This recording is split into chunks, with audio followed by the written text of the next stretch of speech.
Welcome to Kaiju Curry House, episode 121. I'm Connor, and I'm joined by my usual co-hosts, Paul Williams and Alex James. Hello.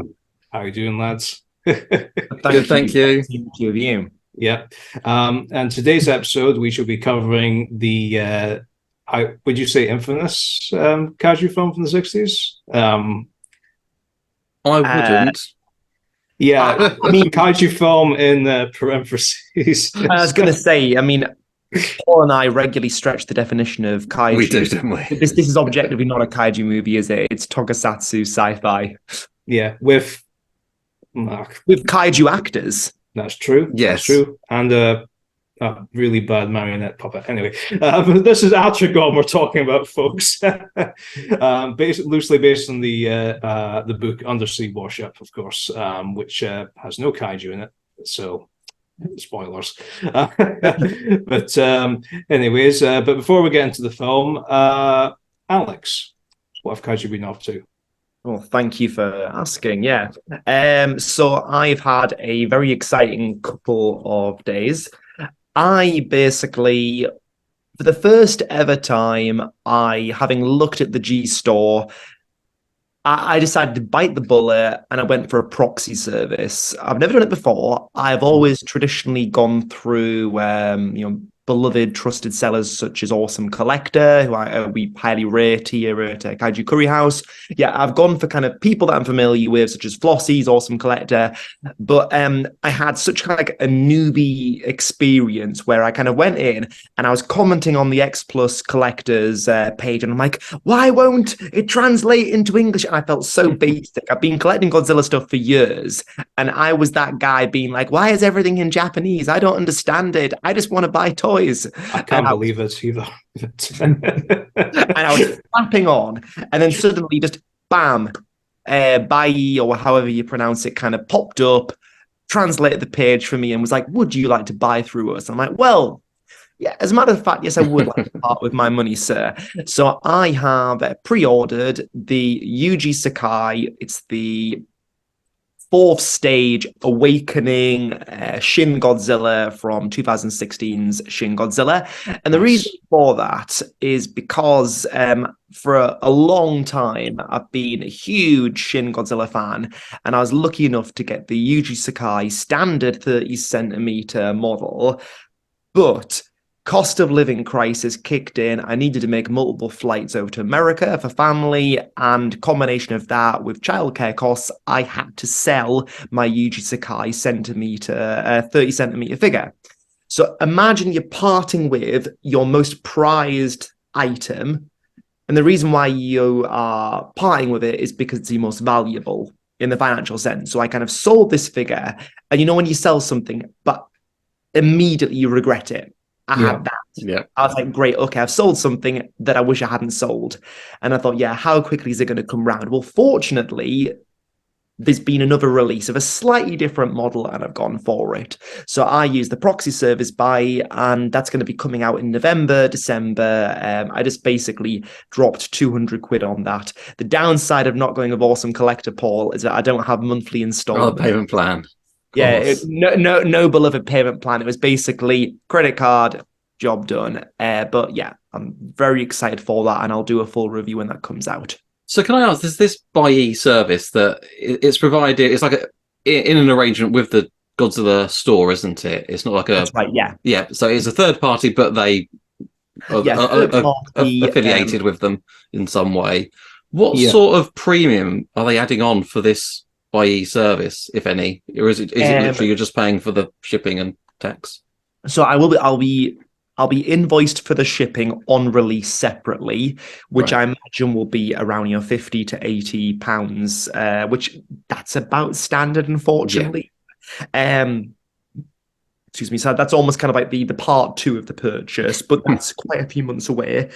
In terms of what they take as a cut, I calculate it's about £20 to £30. Someone fact checked me. That's not bad. No, it's not horrific, and you can also do bidding on eBay, Japanese eBay through them, and they take like a flat rate fee as well. It just struck me as like a fairly hassle-free option. Yeah, the that sounds good. Frustration was there was also a website. No, please go on. Sorry, you cut out there a second. There's also the website Mandarake as well, which you can. It basically is as a service we can buy directly from just local Japanese sellers, pretty much, to buy just secondhand Godzilla merch. But sorry, Alex, please continue.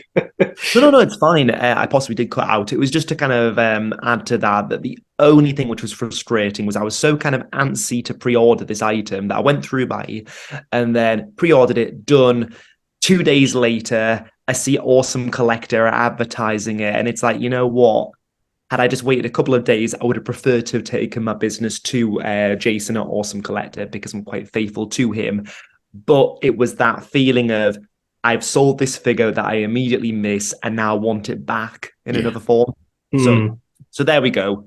Moral of the story, don't sell your beloved items unless you really have to. And Connor, what have Kaiju been up to? Okay, well, Alex, as I've mentioned a couple of times in the podcast, I've been poster collecting as of late.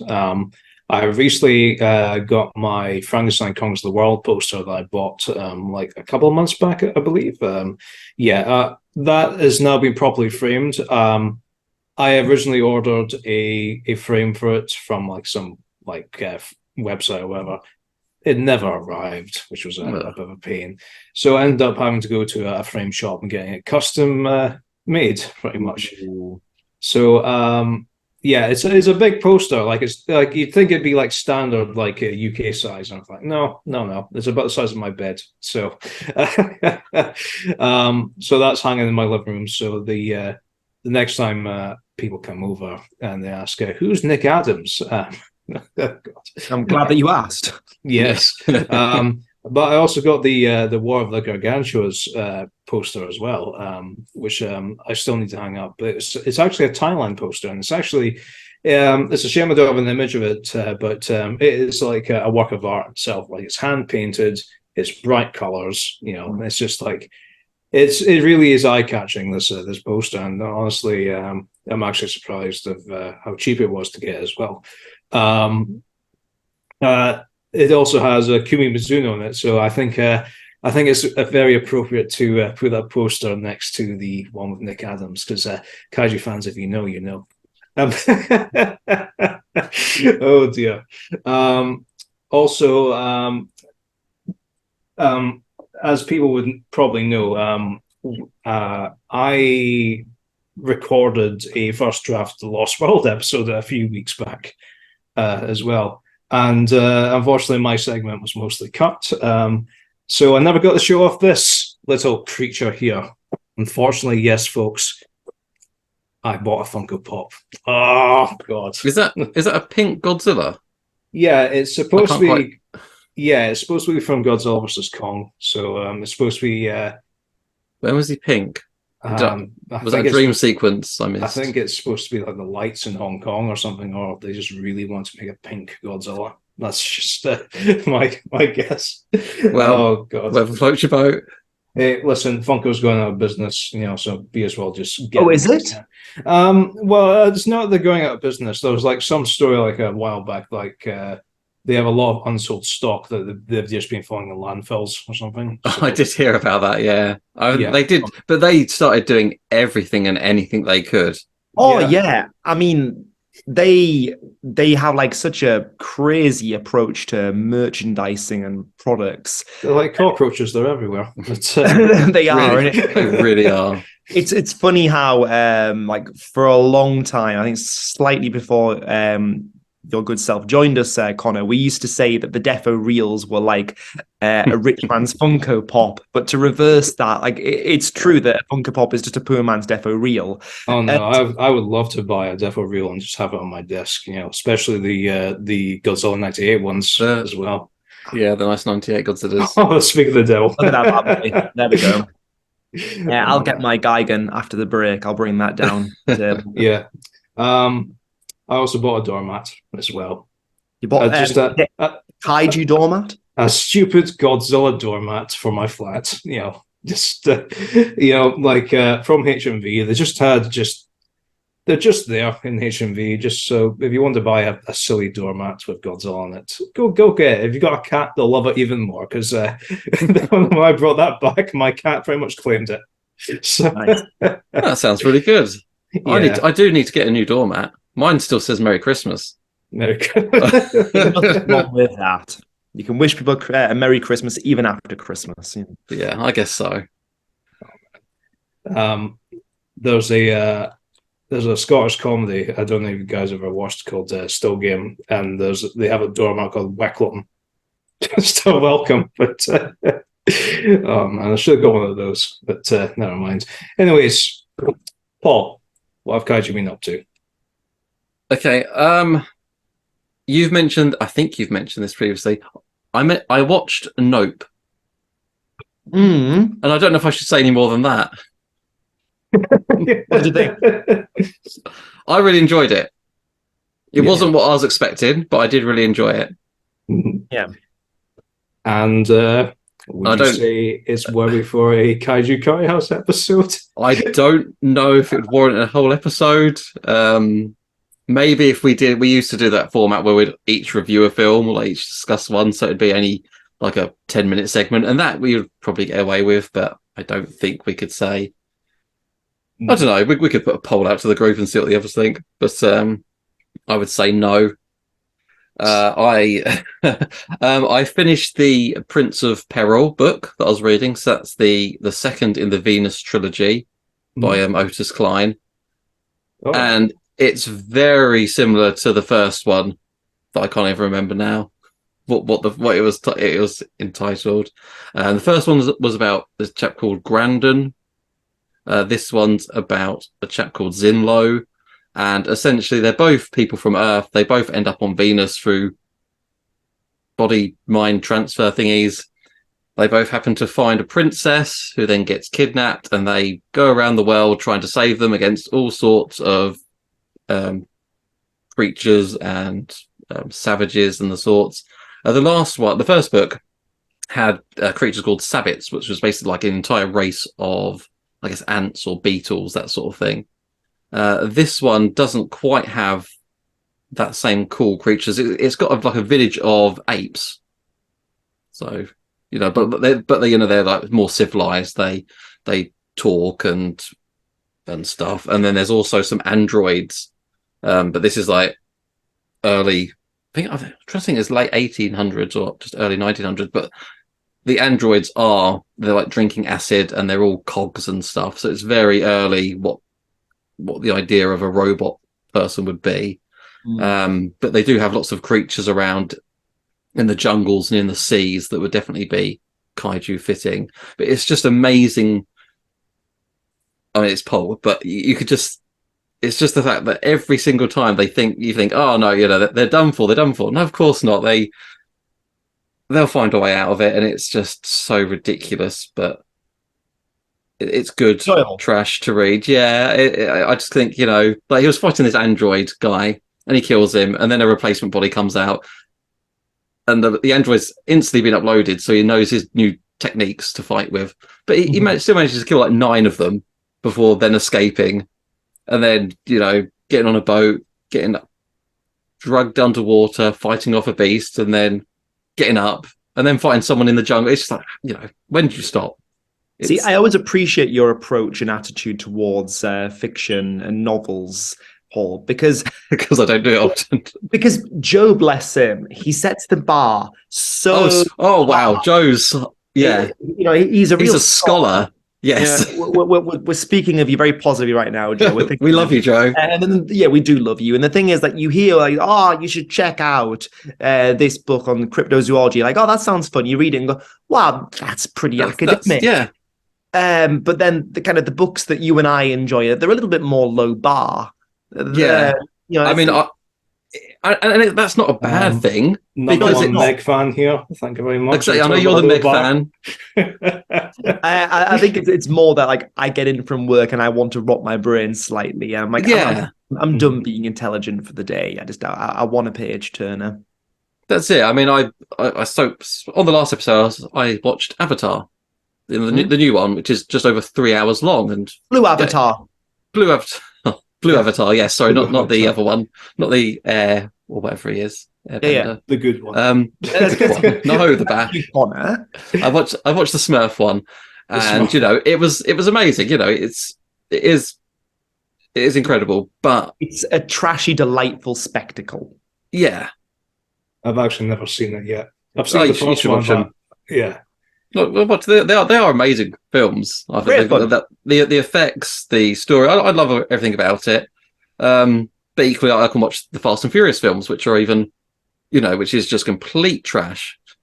Yeah. With as much, I love them, but in the last one, a car went into space, and it's just.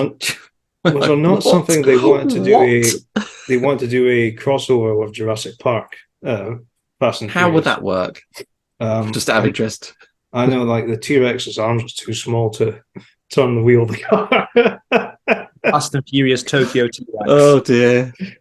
Oh dear. Why not? Transformers would work because they're all cars. I'm down for that. True. Which, speaking of, this is the 7th, so tomorrow Transformers is out. So if you want to go see Transformers, go see it. Rise of the Beasts. Yeah. But anyway, my point was, I watch trashy films, but I'll also watch some. I could watch Dancing with Wolves or something, which is obviously a much more grander film. But book-wise, I do tend to just read the trash, because that's what I enjoy. Paul, speaking of fantastic films, should not now discuss the beauty that is Atragon. Yes, Atragon. That's also a Atragon. Giant dragon mander, undersea warship, call it what you will. Connor, tell us a little bit about this 1963 gem.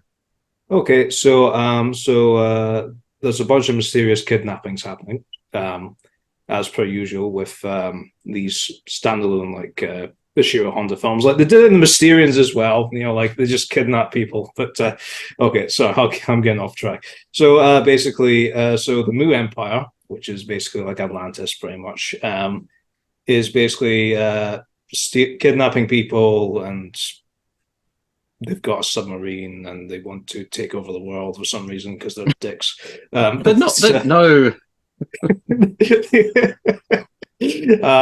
And basically the only one people to stop them is these reclusive Japanese soldiers who just so happen to have a secret submarine weapon thing with a drill on the front that flies, and they go off to stop them.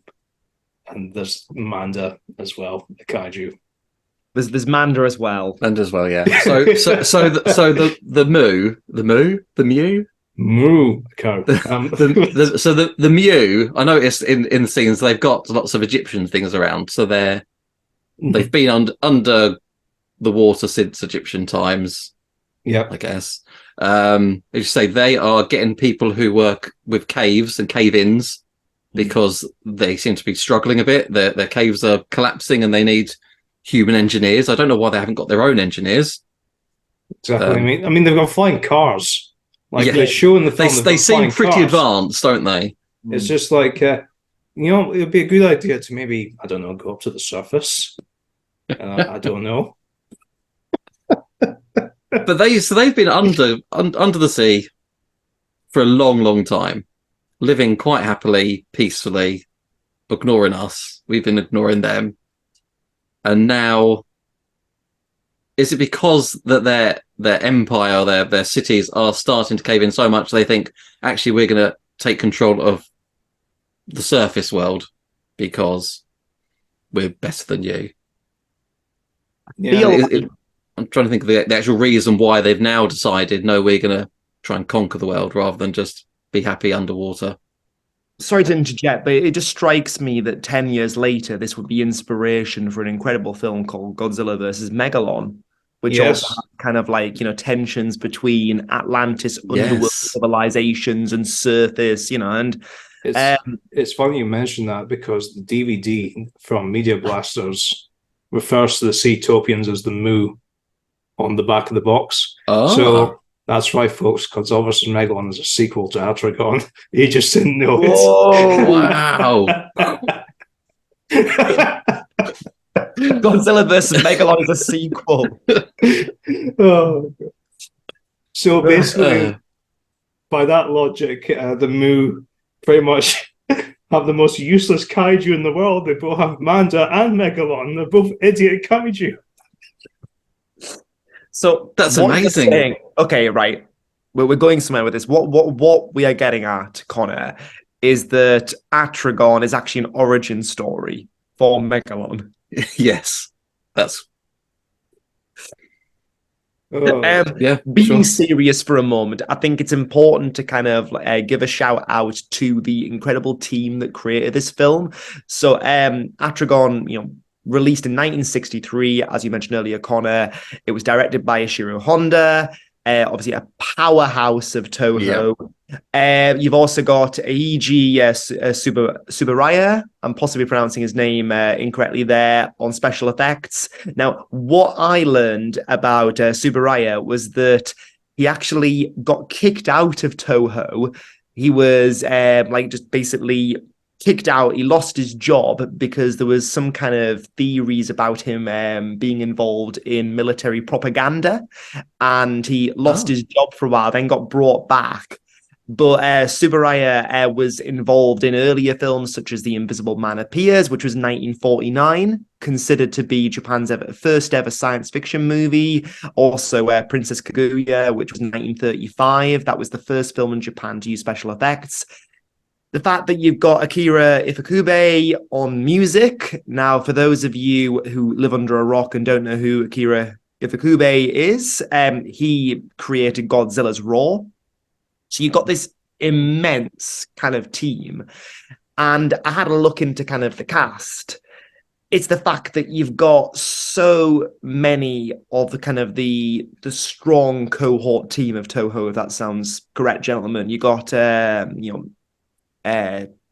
let's get this right. You've got Yu Fujiki, who was in the original Gojira, Mothra vs. Godzilla, King Kong vs. Godzilla. You got Tazaki, who was in Gargantua's, Ultra Q, Ibira. You've got Takashima, who was in Son of Godzilla. You've got all of these actors that I'm listing off who were in kind of the golden age of Showa.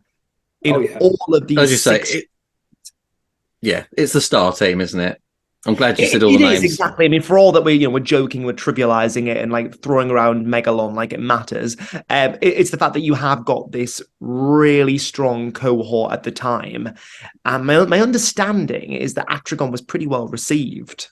I don't know if you got some figures on that, gentlemen. I saw it said that it made 175 million yen at the box office, and that was the 13th highest grossing film of the year. Okay. So it must have done reasonably well. I couldn't find out what the budget was, but yeah. They said they spent a fair bit on it, and it made a fair bit back. Yeah. Oh yeah, yeah. You can really tell like the budget as well. Like they really went out, especially on like the set design and everything for like the Mu Empire set as well as the island sets as well. Which to be fair, I wouldn't be surprised the island's probably recycled from Mothra, but who knows? But yeah, and even like the special effects for the Gotengo as well, or sorry, Atragon, but which I don't think they ever name it Atragon in the movie. I don't think. I don't remember them calling it Atragon in the movie itself. So I feel like we should. They did in the dub. So no, I saw the subtitled version, and they did say Atragon. They do. Yeah, exactly. They do say like the conversation around the dub is almost like a separate topic. But yeah, help me out, Connor. Why is it Atragon and Gotengo? Just for our listeners who don't know, kind of the difference. I actually don't know no reason why it's called Atragon in the dub, or internationally at least. It probably sounds cooler. That's my guess. Yeah. Yeah. I mean, the impression I was getting is that it was when this captain who was working on this submarine, he was on that secret submarine, the U-104 that the Mu Empire found, and they discovered the plans for Atragon in between him having those designs and then finishing the final product, it became something else, something better, something grander. And so the name was changed to the more impressive Gotengo. Is what I picked up. That could be wrong. No, thank you for that. I think that's a wonderful point to kind of take a pause for our first break. We've like beautifully introduced the film. So should we return a second, gentlemen? Absolutely. Yeah, absolutely. Welcome back to part 2 of episode 121, episode 121 of Kaiju Curry House. My name's Alex, and I'm joined by my good friends Paul and Connor. We've been discussing Atragon, 1963's Atragon. So, gentlemen, this film was released in Japan in 1963, and then later in 1964, you got the American International Pictures release, 1964. Any kind of thoughts about the various releases? Because there are many forms of this film. I think, first of all, what versions have the two of you seen? So, originally I'd seen the Japanese version first of Atragon. That was my introduction. Only fairly recently, literally just before we started this review, I watched the American dub for the first time. The only reason I did that was because I forgot to change the settings on the DVD. That's the only reason I watched the American dub. I would say the Japanese one's better. So if I was to pick a dub to watch, just watch the original one, because now here's the thing. A lot of the time, the American International dubs for Godzilla films and other Toho films are pretty good, I think. Atragon's dub is terrible. Yeah, I'm sorry, it's really terrible. What was it? Number 32, the Moo agent is like he sounds like he's so bored he doesn't want to be there. When he's speaking, like this is the Moo Empire. We caused this earthquake, that sort of thing. But so I watched the dub recently, and I went on Amazon Prime. It's amazing how many Toho movies are on Amazon Prime. There's loads of them, but it really kind of like frustrates me because on the one hand, I think it's great that so many kaiju movies are available easily, but all the bad versions are available. For example, ages ago, we reviewed Varan the Unbelievable, I believe it's called. Yeah. And the dub American release of that, it's shocking. Well, it's unwatchable. But we watched it. Yeah, I think that's. But we still watched it. Oh, yeah. I haven't actually seen Varan, but isn't it like they completely cut out all the Japanese actors or something and just? Yeah, I mean it's got a more sinister kind of side to it than many kind of edits. It's not just that it's a clumsy, crappy edit. It's that it actually feels quite mean. Like a lot of the spirit of it is kind of removed, and it's just basically a bit colonial. It's problematic as a film, whereas the edit that I watched on Amazon Prime, like, get me get this right, it was provided on Amazon Prime by Cheesy Movies International, I believe they're called. Perfect. Cheesy Movies. Which, quality there. And there's a little disclaimer that looks a bit like it's been written on Microsoft Word art. And it just says, we endeavor to release the best quality movies, but sometimes that doesn't quite happen, but stick with us. And it's just like, not going to hold my breath there. And immediately there was no kind of intro music. It was just bam, straight into the first scene. They're in the car, and the dialogue, it's exactly as you say, Connor. They sound bored. Yeah, exactly. Really bored. And you think, good grief. Oh, yeah, definitely. It's just like, and some of them don't seem to emote either. Yeah, sorry, I think you just cut out there slightly, Connor. Oh dear. And even that's how bad the acting is, right? That's how bad the dub is. Oh yeah. Yeah. And I also believe as well that a lot of the voices don't seem to match the characters, especially if you've seen the Japanese one. Yeah. like I mentioned, number 32, he's, bored. And then there's like the reporter guy where he's got this deep voice for most of the dub. And then at the end, like the actor just gives up, and just he just speaks normally. So it's like, why even bother? Yeah. Wow. Okay, so we're getting that the dub is not worth your time. Okay, so I watched it on archive.org. Okay. And it was the 1963 Japanese, and it was all subtitled. How was it? That was absolutely fine. Yeah. Because we got the original voices. I'm just reading it.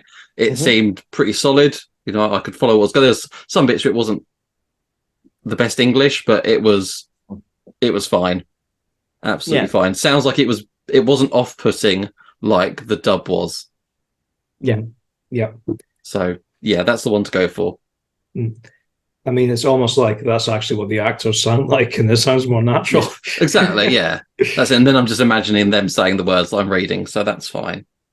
Do we have a Region 2 release of this film? As far as I'm aware, we do not, unless it's on VHS. That's my only guess, but the reason why I ask is I've been thinking about this for a while, because I know that when the Criterion Collection brought out the Showa movies, there was a real kind of cry of joy. And similarly, when Arrow released Gamera, there was really kind of this feeling of that all of these classic movies that are not really easily accessible, other than online. And I know these are separate things, physical media versus digital media. This is not what the episode's about. But there was a real feeling of, okay, finally, all these classic 60s and 70s movies are now becoming easily accessible. But the reason why I think of it is that you've got all of these random little individual Toho movies that are just kind of by themselves, like Matango and the Mysterians, Atragon. What's that one, the giant walrus? Gorath? Gorath, that's it, yeah. Which they cut the walrus out of the American cut. What? Yeah. And they've got all these movies that they almost need to be just kind of like sponged and grouped together and released as like a little box, if you know what I mean. Oh, yeah. Okay, they did Mothra recently as well. It's just like, if they can give Mothra a standalone release, there's no excuse why they can't give like the other two films. Oh, that's right. Yeah, no, I've got who released that was a very fancy edition, wasn't it? It came with a book and everything. Yeah, the only downside to that edition is the subtitles are broken at the start. It keeps repeating the subtitles. But that was done by Eureka, I believe. Okay. Thank you. No, it was Eureka. Yes. Thank you. It was Eureka because my good friend Chris Stewardson, who we've had on the podcast twice, he did he did like a couple of the essays in the Eureka box set, and yeah, you're absolutely right. I mean, it was a solid release, and I just feel like movies like this, it would be great to kind of just get a physical release where you can go, okay, fine, there's the crappy dub. You can listen to it and laugh and go, wow, that's terrible. I'm now going to play the Japanese version. But you've got them all together. Whereas I just think it's such a shame in the instance of Amazon Prime, you've got all of these people that could potentially kind of go out there and go, oh, I want to watch some kaiju movies, and go, wow, these are really bad films. No, they're not. They're badly dubbed. Yeah. Well, I mean, Cheesy Flicks Entertainment. Yeah. They have released it on DVD. Oh. So you can get a physical edition by Cheesy Flicks. Okay. It will have that bad dub. That was released in 2021, so very recently. And does it have the Japanese subtitle version as well? It does not say. It's very limited information is available at the moment. But if you're looking for the Japanese version of Varan, for instance, if that's what we're still talking about, I would track down the Media Blasters Region 1 DVD. I think that's the only Western release of the Japanese Varan, if I'm not mistaken. Other than that, it's just cheesy dub, I guess. But I think, I mean, I know this is becoming more of a conversation about releases now, but it is kind of related. When we've spoken to previous guests on the subject of Dai, who are now, as I understand, they're owned by Katakawa, if I've got that right. Yeah. Right. It's very much down to kind of how easy are the business to do. Sorry, how easy are the company to do business with? And my understanding is that Katakawa are very straightforward to do business. So Arrow released the entire, the entire box set kind of chronology of Gamera, which I have called the slab. Good. Yeah, exactly. It's a massive, like it's a serial box size, and that was really well received. Then you had the Daimajin movies, the Daimajin trilogy that came out by Arrow, and then they were like, that went well. Okay, we'll release the Yokai trilogy. Bam, again, and they've just kind of done one release after another, and it's like, okay, fine, you want to release your movies to nerds on physical media? Yeah, we'll do that, but just to repeat my kind of earlier point, you've got all these random little movies, and I just don't feel like there's a suitable home for them in Region 2 yet. And I know that Joe is very much down the camp of we'll just buy a Region 1 player. I've always been someone who just enjoys the idea that why can't Europe get Region 2 release? Does that make any sense, Paul? Oh, of course, yeah. It's unless, of course, you live in Germany, where for some reason all the Godzilla films and Toho films get released all the time. But so is that, which is odd, isn't it? Is that why Germany has such a big kaiju fan base, do you think? Could be, yeah. It helps if it's available to them. It does, yeah. Because you say we struggled before the internet to get these things. Oh yeah. Yeah. We were limited to whatever was on TV, whereas in America it was on TV all the time. So of course we want.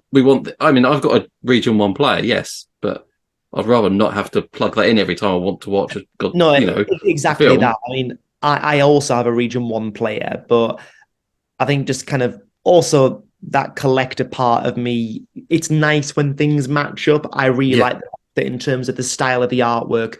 My Yokai trilogy box set from Arrow matches with my Daimajin, and that they just slot together and you can see that they're a set. It's nice. Just kind of going back to, I suppose, the core of Atragon and kind of the inspiration for it. My background that I've got here, any kind of thoughts on that? Because I know, Connor, you have the book that inspired this, don't you?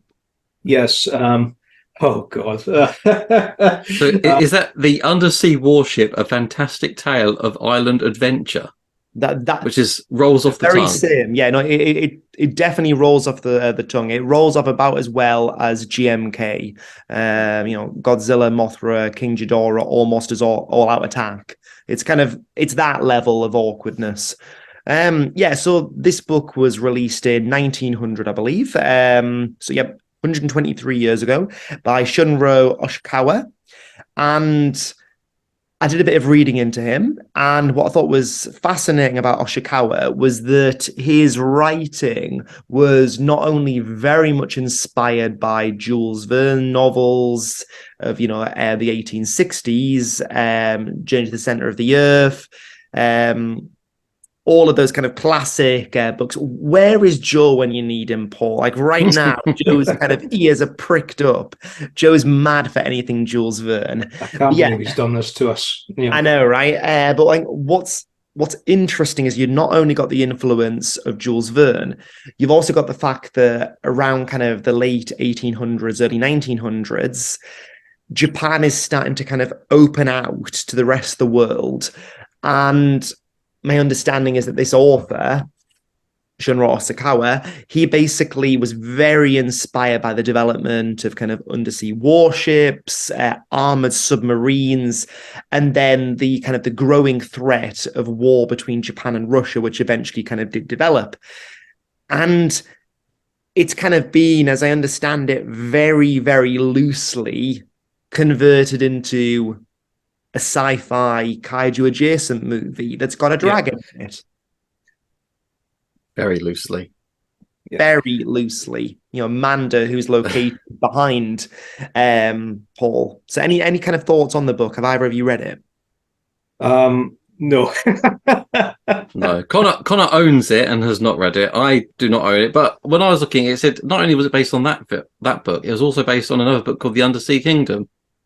And so they've merged two books together and then thrown in a kaiju for good measure. Yeah. And spat out this film, which, it seems to work. Don't dust them. It sold a lot of tickets. So yeah. Oh no, I'm not dissing the film. I mean, going back to the film, as we say, is it kaiju? It's got a kaiju in it. It's got Manda in it. But it's a really, considering it's 60 years old, it's a really solid sci-fi film. Yeah. The only thing I don't like about it is the reporter who they bring along on this whole adventure, when clearly he's dodgy. Other than that, oh no, let's take you to the secret island of this secret weapon that we've got. Yeah, I mean, I just don't see how they didn't figure out he was an agent.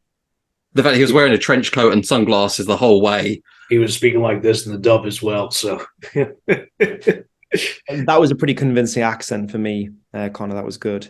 I think what's also curious about this film is it's another one of those quirky Toho movies where you've got this cult favorite kaiju who, to all intents and purposes, is totally unremarkable.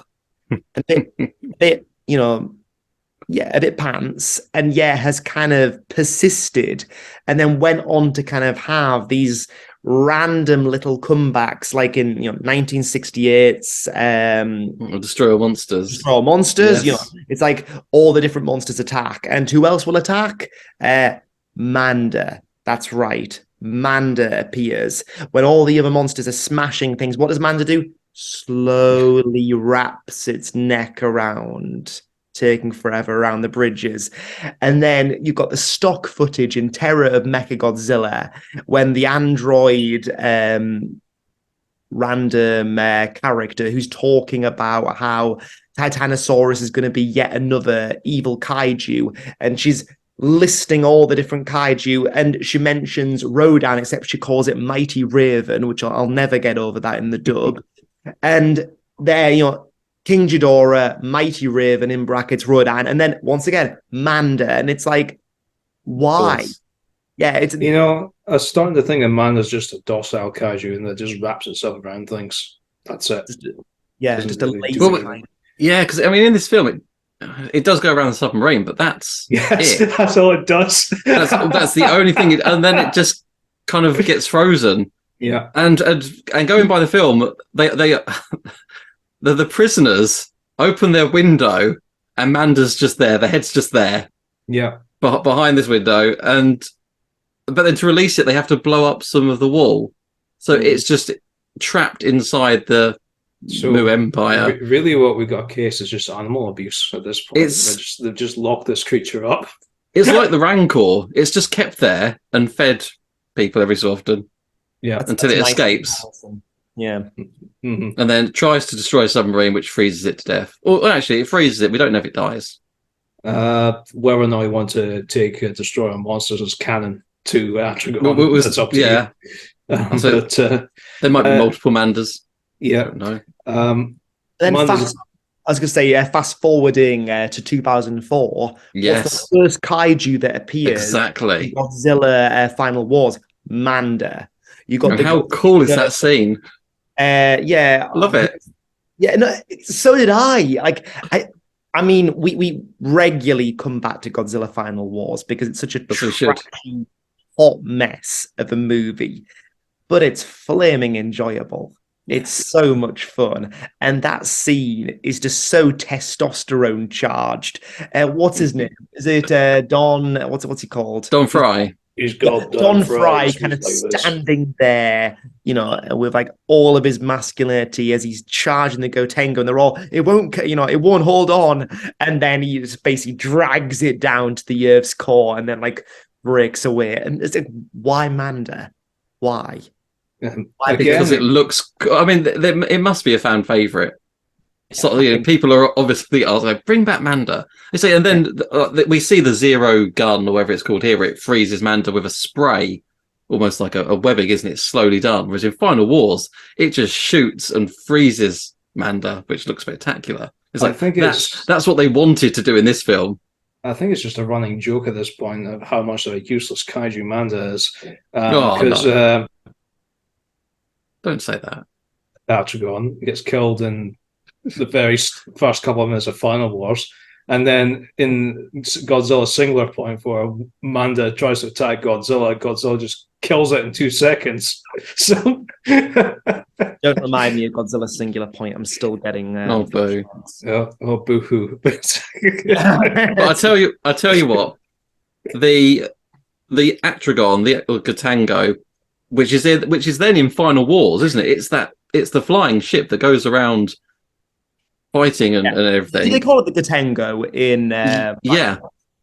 I'm sure it is. Yeah, it's just like it's a more stylized version, which I snapped up. You kept that one quiet. So I this was the first. So for listeners, I have a die-cast model of the Gotengo from Final Wars, and it was the first model that I saw from Final Wars, and I got it on eBay for something ridiculous, like 50 quid, because I was like, I want it. I swear it's dirt cheap now, but I just think I appreciate it even more now I've seen this film, because I hadn't seen this before. Yeah. And I watched it, I was like, oh yeah. I was like, it's actually a really cool submarine in this film, and I was thinking, I've got the updated version from Final Wars, which is just awesome flying submarine with a drill on it. I was going to say, I feel like the drill is the iconic aspect of the Gotengo, isn't it? You know, it's a submarine with a drill on it. It's a submarine that flies and can tunnel underground. So, wow. And can also freeze things as well. And freeze things, yeah. They thought of everything. Pretty impressive. they really did. And that's the thing, the Mu Empire, this whole super powerful, super smart underground civilization that have built their own sun to power everything and have flying cars. They're afraid of this submarine. This one submarine is the whole reason. Actually, they're like threatening the world, aren't they? Saying you must give us this submarine because we know how powerful it is. You know, it's funny. They use another submarine to fight the Atragon, and yet what they do is they just stick a laser on it. And that's it. They stick a laser of Manda on it, so it's like a useless submarine with a useless kaiju effigy on it. So, but it looks. I mean, the laser against the normal ships, it just blows them up in one shot. Yeah, it's really powerful. True, except for this, except Gotengo, which is just the ultimate. It is a WMD, definitely.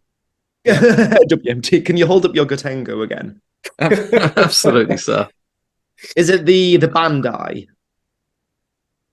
I think Bandai did a handful of die-cast one, because I also bought the Mecha Godzilla die-cast from Bandai, which was I think I found this. Yeah, no, you may have got a good deal on it. It's going for like 100 quid now. Oh, okay. Yeah, not surprising. I saw at one point. I'm sure at one point it was not that popular, and I saw it for like less than I paid. But I also feel like in an alternative universe, there'll be like micro machines of Gotengo running around, and you'll get like a Mighty Max Manda that opens. Yes. Yeah. Make that happen. Yeah. Give us what we want. Mighty Max Manda. Man can dream. I love Mighty Max. That's a topic for another day. Did that have kaiju in it? It must have done. What? Mighty Max? Yeah. Mighty Max monsters. Kaiju? Yeah. I just remember Skullmaster and Mighty Max. It's legit kaiju, definitely. Look, okay. No. I'll rewatch that. Next episode, boys. Mighty Max. Okay, so I think let's move on to our final part, gentlemen. Let's take a break.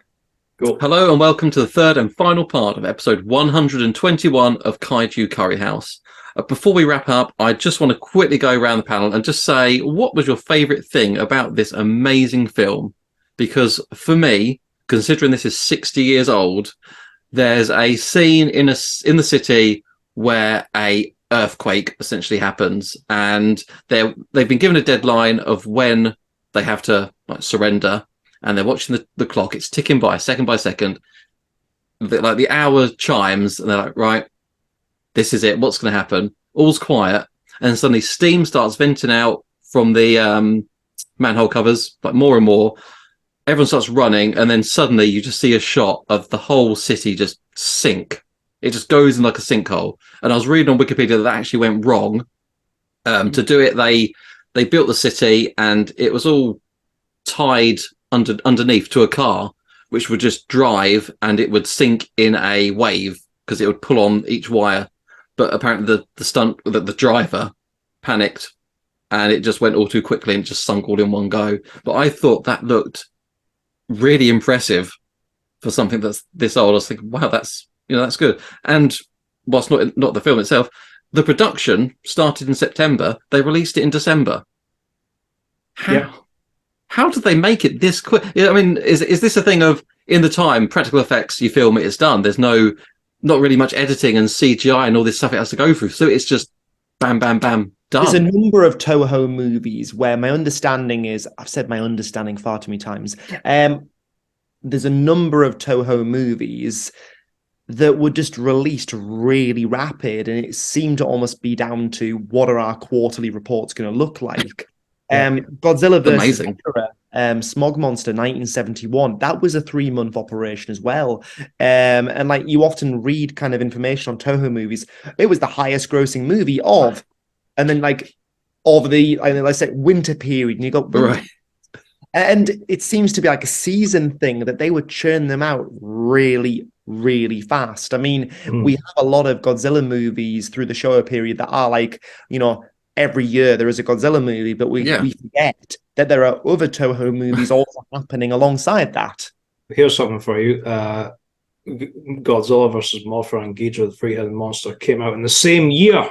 They came out in the same year. So, oh man, Toho were a powerhouse, weren't they? Yeah. Well, I've got one for you, a little random fact. Sorry, I haven't answered your question, Paul, but I have to throw this in. In 1968, Atragon was re-released as a double feature with Destroy All Monsters. So people went to see the two films together. It was cut slightly down to 75 minutes, so sort of shorter, more compact movie.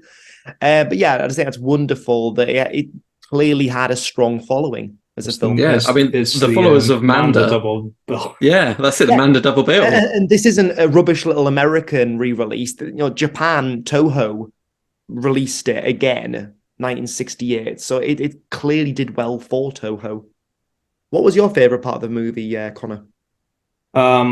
My favorite part is obviously the start of the bikini girl. No, I'm joking.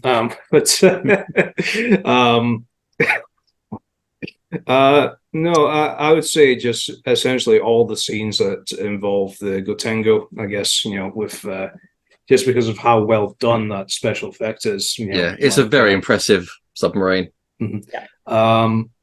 There's also like a bit, it's a very cheesy effect, but it's there's a point in the film, it's near the start, where you see a bunch of the Mu soldiers, I suppose, just poking out of the water in the distance. And they're just in their very advanced scuba gear that doesn't at all look like just regular scuba gear. And you just see them popping up, but it's obvious that they're not actors in suits. These are obviously models, so they're just stacked up. Yeah, I also like the. We haven't talked about the human dynamic at all during this podcast. We haven't. No, the actual human plot, because let's just face it, the human plot is the major factor of this. I do like the father-daughter plot as well. That the guy who is captaining the Gotengo in this, he is a Japanese soldier. Or him and a bunch of other Japanese soldiers are basically been on this island, right? And they're convinced the war is still going on, pretty much, So, and this is actually slightly loosely very similar to real, sort of people, there was things about Japanese soldiers still staying in like the Philippines and all that, thinking the war just hasn't ended and they refuse to surrender,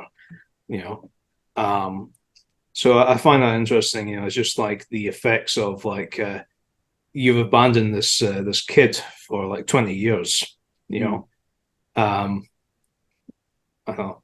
I do like that aspect, and I do like the sort of the complexity of that, like it does go to show that just because it's like a dumb monster in in a kaiju film, doesn't mean like there isn't like it's sort of like there's the stereotype that people think that the original Godzilla is a cheesy monster movie, but in fact there's actually serious plot points going on in the background, and I could say the same about Atragon as well, you got the whole Japanese imperialism plot. You've got, the whole Mu Empire plot, of essentially, their way of life is like dying, and all that, Yeah. There's a lot going on politically with the film, isn't there? Pretty much, yeah. It's a typical Ishiro Honda film, pretty much, if you think about it. There's always like a message in his films. That at the surface, you can kind of go, all right, it's a tokusatsu film, but you peel the surface away and go, okay, there's a lot of layers to this, which I think that's possibly what makes this this fandom so much fun. There's a lot to the whole. Yeah. Paul, what were your favorite moments? Oh, I've already shared mine, Connor. Thanks for listening. Oh no, Alex, you didn't actually say yours. You gave me a fact. I did give you a fact, and the reason why I gave you a fact was it was a classic art of deception, which I know, I can tell. And the truth of the matter is that I saw this film in its true sense so long ago that I could barely remember it. So when we agreed to record this episode, I rushed out, and that was my point that I was ranting about earlier. I couldn't find a suitable version, which was such a shame because I plugged in this American dub, got really frustrated with it, and I felt totally blocked. So what I'm going to say is, rather than what my favorite point of the film is, I think what I love is that there's just so much content and, dare I say that word, Paul, lore around the Atragon. The fact that you've got Manda reappearing in other high-profile Godzilla movies, if Godzilla Final Wars can be called high-profile, but also the fact that you've got games like Godzilla Unleashed, where one of the main antagonists is the Gotengo, the penultimate villain. Because you come up, if I get this right, you come up against Space Godzilla, but before that, you come up against the Gotengo. And it's like, why is it that this 1963 fairly unremarkable film has this vehicle popping up again and again? I think that the two, you've got it totally right. You've got it as the background. It's such a striking vehicle. So I feel like my favorite thing isn't within the film. There's so much going on around it. There's a lot of love for this film. That's a good answer. I would even say it's waffly. I would even say the Gotengo might be up there for one of the most iconic fictional vehicles, I think, at least. Yeah. Just because it's such a striking design. It does. I feel like, it's vehicles like the TARDIS and Doctor Who, it's like, it's striking. You kind of, as soon as you see that, I know what that is. All Godzilla fans look at the Gotengo and it's like, they recognize it. But to wrap up, thinking about kind of all the things we've talked about, Connor, if nothing else, what would you recommend to our viewers? If nothing else, go pick up the Media Blasters DVD of Atragon if you can. I am not too sure of how much it costs these days because it's been out of print for quite a long time. It's usually packaged with you can either buy it separately or it's usually packaged with Varan or the Mysterians. And Matango, I think I might be wrong. Yeah. And I also recommend you go pick up the book, which I haven't read. Alex, if nothing else. I'd say that I would like to give a shout out, and if nothing else, do check out awesomecollector.com. They currently have the 30 centimeter UG Sakai Shin that I mentioned, which will be available on a payment plan for those of you that would like that. I also feel like we should recommend that people check out the book that inspired this, which I will read the title again in all its glory: The Undersea Warship, A Fantastic Tale of Island Adventure, written by Shunro Oshikawa. So check that out. I have not read it, but Connor here is one of those guys that buys books just so he can have them on his shelf. So that people go, "Oh, I like your books. Thanks, I haven't read them." Has nobody read this book in this podcast? No one has. So yeah, check out the book, and do check out our friend Awesome Collector. Paul, if nothing else. Okay, so if you want to watch Atragon, I would say do what I did. Go on to archive.org, search for Atragon, and you'll see there's two versions. There's a 1993 version and a 1963 version. The 1963 version looked better quality. That's the one I watched, and it was subtitled, and the sub seemed reasonably sensible, and it meant there was no distraction from bad dubbing. So definitely go for that. And based on this episode, go on YouTube, type in Mighty Max, because if you're not aware of what it is, there's a cartoon series and a whole line of toys, and you've just been missing out this whole time. So I am going to watch the first episode of Mighty Max sometime before we record again, just because I want to be reminded of the glory or how bad it is now. And that's it. So thank you, Alex. Thank you, Connor. Thank you, listeners. And until next time, keep it kaiju.